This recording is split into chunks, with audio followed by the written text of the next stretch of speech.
আপনারা তাফসীর ফি জিলালিল কোরআনের রচয়িতা সাইয়্যিদ কুতুব শাহীদের নাম শুনেছেন? মিশরে কায়রোতে তাকে ফাঁসির কাস্টে ঝুলানো হয়েছে। উনি ইসলামী আন্দোলনের দাওয়াত যখন শুরু করলেন, ইসলামের সঠিক ব্যাখ্যা যখন দিতে আরম্ভ করলেন, সামাজিক জাহালাতকে দুমড়ে মুচড়ে পদদলিত করে তিনি কোরআনের বাণী যখন মিশরের যুবক শ্রেণীদের হৃদয়ে গেড়ে দিতে চাইলেন, প্রথিত করতে চাইলেন, এই অ্যাক্টিভিটিজের অংশ হিসেবে তিনি কোরআনের তাফসীর লেখার কাজে হাত দিলেন আর লিখে ফেললেন জগৎ বিখ্যাত তাফসীর, তাফসীর ফি জিলালিল কোরআন। যেই তাফসীর পড়ে পড়ে অনেক ছেলে পথের দিশা পেয়েছে, ঠিক কি না? এই তাফসীর লেখার কারণে মিশরের মধ্যে নতুন আন্দোলন তৈরি হয়ে যায়। সবার মুখে এক কথা, সৃষ্টি যার, আইন চলবে আল্লাহর আইন ছাড়া অন্য কোন আইন দিয়ে মিশরের মুখে কোনো বিচার আমরা হতে দেব না। মিশরের তাগড়া যুবকগুলো কায়রোর রাস্তায় নেমে এলো, ঘোষণা দিল সৃষ্টি যার, আইন চলবে তার। চোরের হাত কেটে দাও, ধর্ষকদের শাস্তি দাও জনসম্মুখে, ঠিক কি না? দুর্নীতিবাজদেরকে আইনের আওতায় আনো।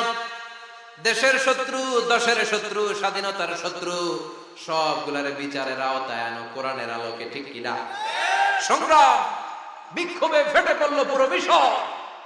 এই বিক্ষোভে টালমাটাল সরকার, জামাল আব্দুল নাসের কোন উপায় অন্তর না পেয়ে এই তাফসীর কারক, এই মুফাসসিরে কোরআনকে জেলের ভিতরে ভরছে। গোটা বিশ্বব্যাপী সব সত্য আর ন্যায়ের পক্ষের ধারক আর বাহক যারা, তাদের উপরে এরকম জালিম গাদ্দারদের অত্যাচার আসরা নাই। তাকে ফাঁসির কাস্টে ঝুলানো হবে। আদালত থেকে রায় দেয়া হয়েছে মিশরের যুবকদেরকে এরকম আন্দোলনে ঠেলে দেওয়ার কারণে ডেথ পেনাল্টি, ফাঁসির রায় হলো। সাইয়্যিদ কুতুব শাহীদের ফাঁসির দিন ঘনিয়ে আসে। কারা কর্তৃপক্ষের নিয়ম অনুযায়ী যাদেরকে হ্যাঙ্গিং করা হয়, ফাঁসি দেয়া হয়, ফাঁসির ঘন্টাখানিক আগে ওই জেলখানার ইমাম সাহেব এসে তাদেরকে কালিমা পড়ায়। কি পড়ায়? আফদালুয যিকরি লা ইলাহা, এই যে শ্রেষ্ঠ জিকির, এই শ্রেষ্ঠ জিকিরটা এসে পড়ায়। সাইয়্যিদ কুতুব শাহীদের ফাঁসির কাস্টে দাঁড়ানোর 1 ঘন্টা বাকি। কয় ঘন্টা? In the mean time jail কোডের নিয়ম অনুযায়ী জেলখানার ইমাম সাহেব চলে এসেছে। এসে বললেন, সাইয়্যিদ কুতুব শাহীদ, আমি আপনারে কালিমা পড়াতে এসেছি, পড়েন লা ইলাহা ইল্লাল্লাহ। সাইয়্যিদ কুতুব শাহীদ বললেন, তুই আমারে কালিমা শিখাইস না, তোর কাছ থেকে আমার কালিমা শিখতে হবে না। এই কালেমা আমি খুব ভালো করে জানি। যেই কালেমার তালিম দেওয়ার জন্য সরকার তোরে বেতন দিয়ে রাখে, ওই কালিমার ব্যাখ্যা করার কারণে আজকে আমার ফাঁসির মঞ্চে দাঁড়ানো লাগতেছে। চিল্লা এখন, ঠিক কিনা?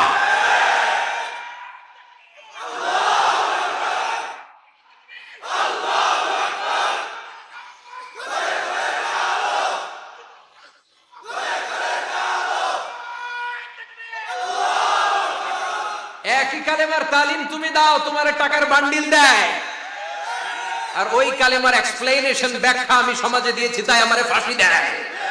তার মানে তোর কালেমা আমার কালেমা দুইটা আলাদা কালেমা, তোর কালেমা আমার কালেমা এক কালেমা না। চিল্লা এখন, ঠিক কিনা? তার মানে কালেমায় আর কালেমায় পার্থক্য আছে না নাই? ইমানে ইমানে পার্থক্য আছে না নাই? যে ইমান প্রয়োজনে জ্বলে ওঠে না, যে ইমান সত্য ন্যায়ের কথা বলে না,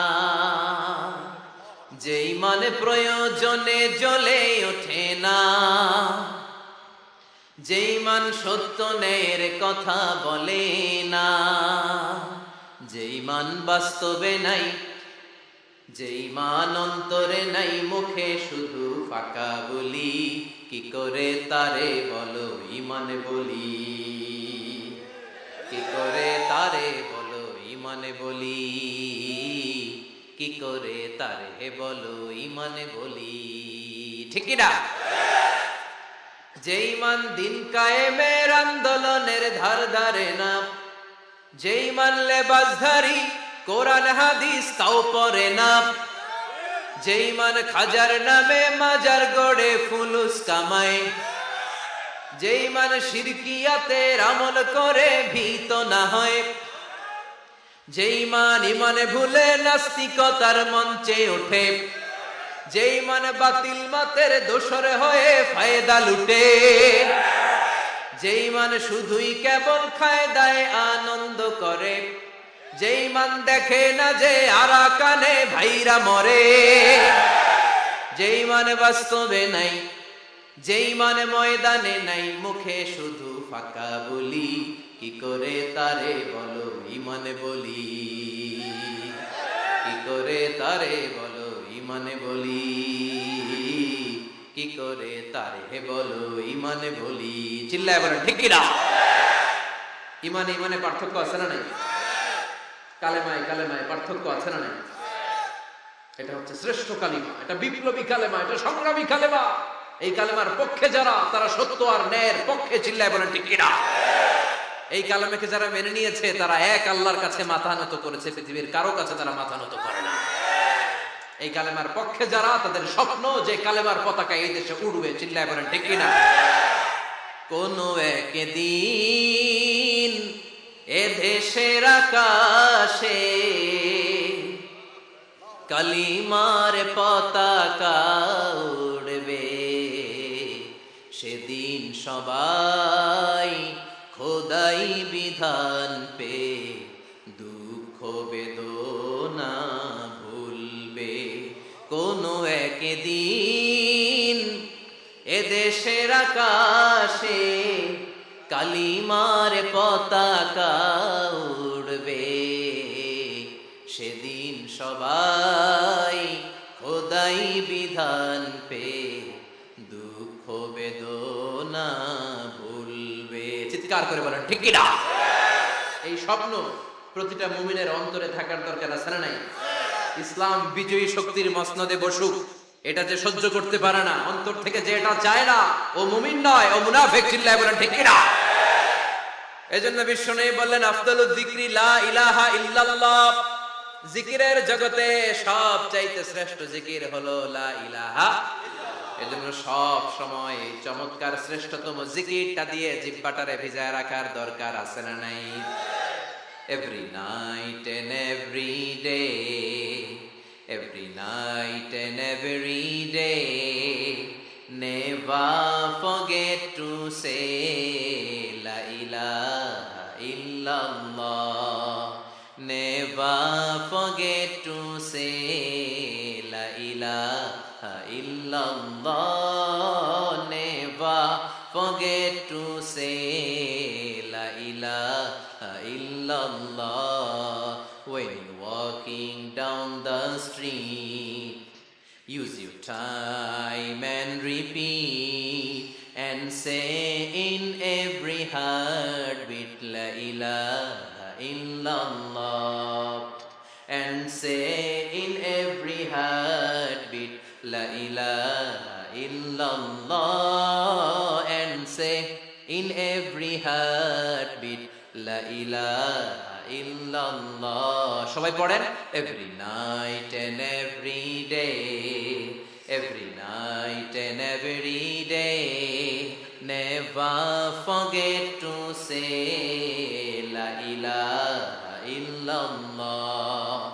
Never forget to say la ilaha illallah. সুবহানাল্লাহ পড়েন। Every night and every day, প্রতিদিন প্রতি সকালে নেভার ফরগেট টু সে, এটা বলতে ভুলে যেও না। যেই বাণীটা বলতে নিষেধ করা হলো, বাণীটা হলো লা ইলাহা আফদালুয যিকর, সংগ্রামী বাণী। এই বাণীটারে দিয়ে আমরা এখন ভিক্ষা করি। কথা কম, ভিক্ষার মধ্যে বাণীটা আছে না নাই? এটা কি ভিক্ষার জন্য আল্লাহ পাঠাইছে? এটা এমন সংগ্রামী বাণী, এই বাণীর সামনে সবকিছু মাথা নত করতে বাধ্য। চিল্লায় বলেন ঠিক কিনা? এজন্য আমাদের জিকির যেন হয় শুধু আল্লাহর জন্য। তাহলে বুঝলাম শ্রেষ্ঠতম জিকির হলো লা ইলাহা ইল্লাল্লাহ। আবার বিশ্বনবী বললেন, আহাব্বুল কালামি ইলাল্লাহি আরবাআ, আল্লাহর কাছে চারটা কথা সবচাইতে প্রিয়। চিল্লায় বলেন কয়টা? লা ইয়াদুররুকা বিআইয়িহিন্না বাদাতা, কোনটা দিয়ে শুরু করবা এটাতে সমস্যা নেই, আগে পিছে যেমনে মন চায় পড়ো। চারটা কি? একটা হচ্ছে সুবহানাল্লাহ, আরেকটা হচ্ছে আলহামদুলিল্লাহ, আরেকটা হচ্ছে